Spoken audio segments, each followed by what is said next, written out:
she just wants to give me all this, everything, you know, anything I need, immediately. And then the people that come into the shop, oh, we are from Manhattan. We would like you to come visit us. We would like to see you in Manhattan. Please, please.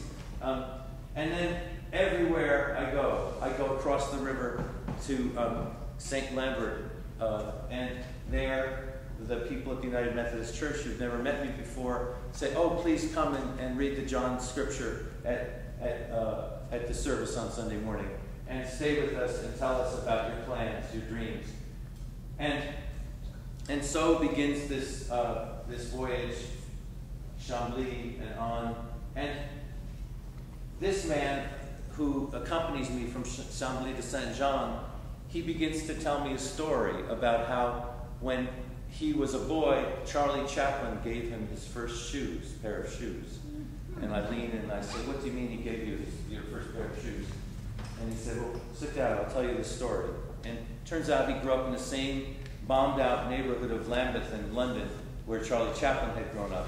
And Charlie Chaplin, after he made his fame and fortune, created a philanthropic organization to give shoes to children in this village, in this part of London, which had been destroyed during the Blitz. And then he said, but that town, Lambeth, gave me more than just my first pair of shoes. It also gave me my profession of helping children. Because I was 15 years old, I was working as an electrician's assistant, and the electrician's assistant saw that young children loved to be around me and that I was good working with children. And so he said to me, you know, you need to do something else. This is my trade, but it's not your trade.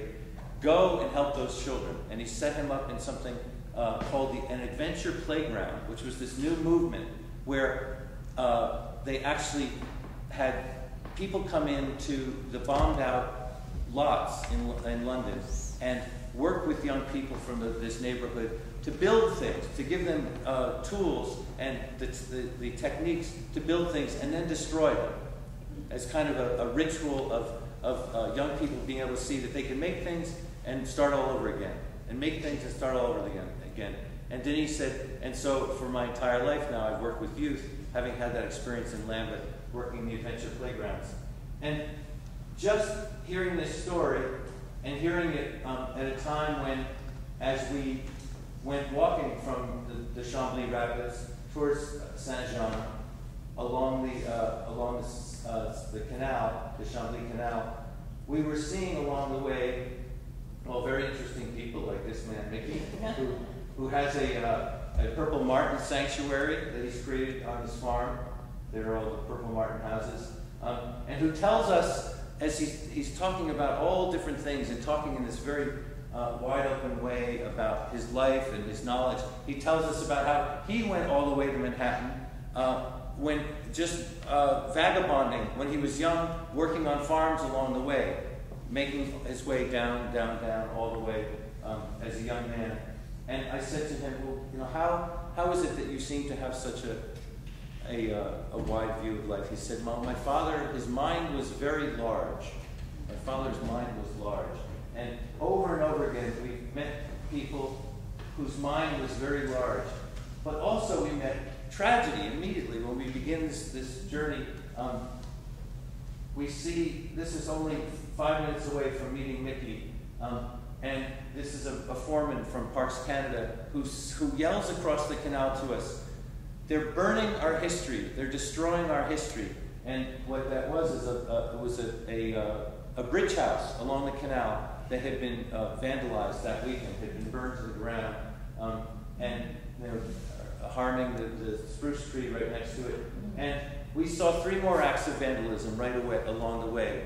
And it became very apparent to me that in my trip of amity that it wasn't going to be all amity, that we were also going to see conflict as we walked.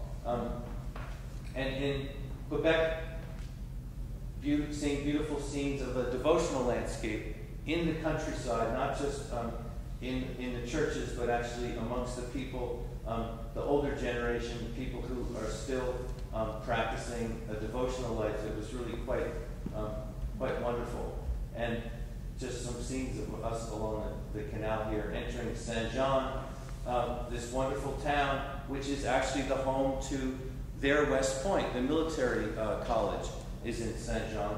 And we met the ex-mayor, the former mayor of Saint-Jean, just by chance on the street. And Miroslav said to us when I said, oh yes, I'm looking for stories of amity, of concord rather than of conflict. And he said, that's when he told us he had been the mayor. He said, I was mayor during the great ice storm, and I saw the very best of human behavior and human nature and the very worst. And he begins telling us stories, and he told us so many stories that I said, please, we must retire to the local pub, which we did here.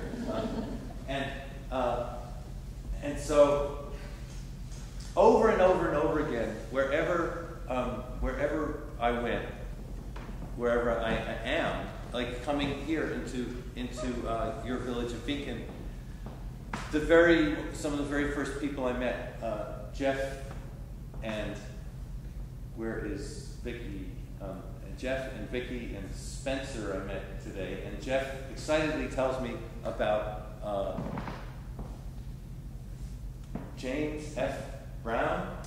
James F. Brown. And then he plays me this song that he's written with narration by Pete Seeger, and this wonderful song about this man and recovering the history of this individual who is quite uncelebrated. I've been taking photographs along the way of all the signs, all the historical signs. And James F. Brown is just the sort of person who doesn't end up on the historical signs, right? We tend to see these signs that tell us about who was the first proprietor, who was the first owner, who was the one who built this grand estate. We don't really hear about the people who are just doing work for their community in so many different ways, and yet all along this path of amity, what I've experienced over and over again is almost everyone I have met is a hero, is really heroic in some way. And just meeting you all as you come into this place, I can feel that you are all heroic, right? You are all overcoming the great challenges in our own communities today. You're overcoming conflict of various sort. I heard someone say something about, I've been here long enough that I'm going to run for city council. Was that Vane saying that? Yes. So, yes, thank you. And so, everywhere I've been going, it's made it much more difficult for me, in a way, to realize a dream I had, which was this dream of, I'm going to make a big map. And the map is going to show all the real great peacemakers. And of course, having had this idea in my mind, I wrote a letter to Pete Seeger, who very graciously then took my phone call and said to me, gave me the thumbs up, said, here's a man who's been walking now on this planet for peace and for goodwill and for community for 90 years. And one of my own personal heroes, as he is to so many of us. And yet,